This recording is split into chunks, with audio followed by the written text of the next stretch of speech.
Hello everyone!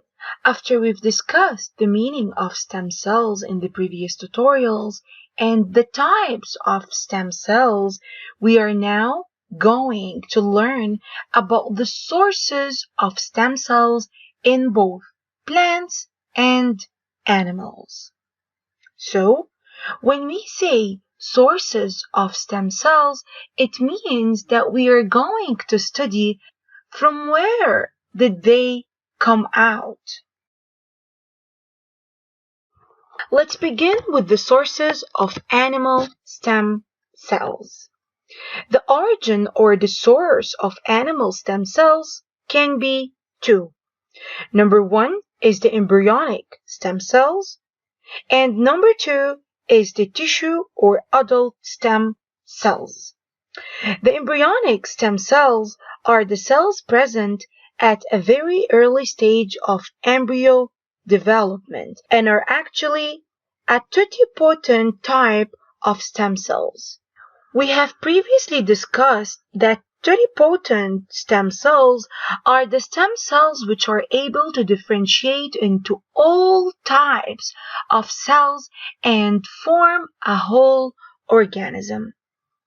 After about 7 days of the embryo development, a mass of cells called a blastocyst has formed, and the cells change now into a pluripotent state. So, the stem cells change from a totipotent to a pluripotent state.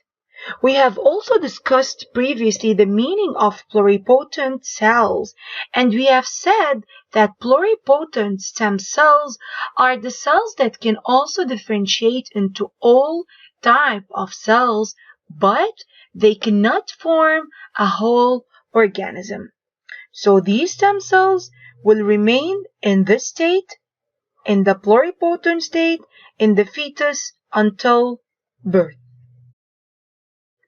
The second source of animal stem cells is the tissue or adult stem cells.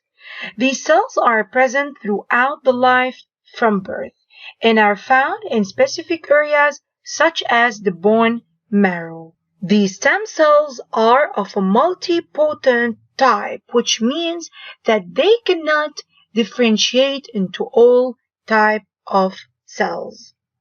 Moreover, stem cells can also be harvested or collected from the umbilical cords of newborn babies.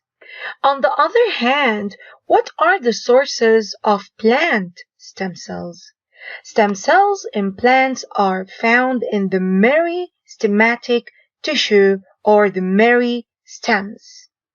This tissue is found wherever growth is occurring in the plants, specifically at the tips of roots and shoots, also referred to as apical meristems. Meristematic tissue is also located between the phloem and the xylem tissues.